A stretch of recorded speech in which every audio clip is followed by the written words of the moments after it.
what's up? My name's Alex. Today I'm going to show you how to do this beautiful flip over sew-in. This is not even a flip over sew-in. I guess I should call it what it is. It's actually a wig. This is a wig that I can take on and off. Okay, so I'm going to put this on. You can see how much hair I have. I have a shit ton of hair.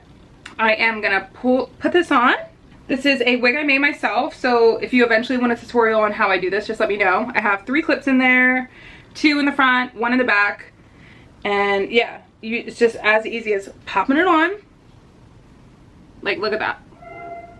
This whole clip has taken 3 minutes to write, or 3 minutes to do, between putting it on and actually doing the intro, taking it off, putting it back on. You can see 3 minutes, you got a new hairstyle. It's so convenient. So if this is something you want to learn how to do for yourself, just keep watching and let me know if you want to see a tutorial on how you do make the wig. This is my first time making a wig like this, so there's definitely some user error, trial and error, but I will try to make a video like this if you're interested. These are old bundles. I've already used them before. I just washed them and redid it. It's been like, I've had these in for a couple months too, so really cute, really cute. So if you're interested in learning how to do this for yourself, definitely keep watching and subscribe to my channel if you want more videos about do-yourself beauty, like these beautiful nails, natural hair, curly hair, lashes. I post a ton of videos about all those things, so definitely subscribe to my channel to learn more. And yeah, without further ado, let's get started. Let's go. Okay, so I just got out of the shower and I'm going to part out the area of my hair I want to leave out for this. And my scalp has been very irritated since the sew-in. In general, I think my scalp is on the dry side. I should probably get some special shampoo and conditioner for it. And then I'm just twisting this out the way because I'm gonna blow dry my hair, but no need to add excess heat to this part. No need to add excess heat to my edges if I'm going to wear this hair curly, which I will. So I'm just like putting this to the side. I'm gonna work on the other side. And then I'm debating if I want to, I'm talking like I'm reading a book. I'm debating if I want to leave any of the edges in the back out, because I will say the more edges you take out, the more rubbing and tugging on your natural hair. So I probably won't leave any out for that reason, because what's the point in leaving it out? Because I don't really wear my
Okay, this is editing Alex here. I thought it would just be easier to just tell you what I'm doing. So my goal is to try to blend this hair as much as I can with my hair, defining it sparingly.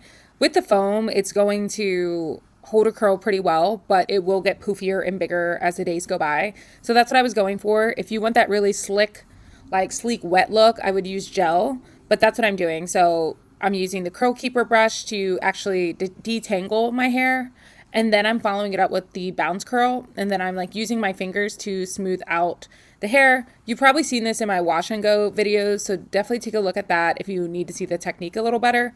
But that's all I'm doing, and I'm not going in layers. If you want to get every single piece of hair defined, you should go in layers, like from the bottom to the top. But this is like a very quick like test to see if it works. So, okay, this is what the hair looks like, all defined. Now I'll sit under the dryer for about 15 minutes just to set my natural hair, and then I'll use a diffuser for the rest.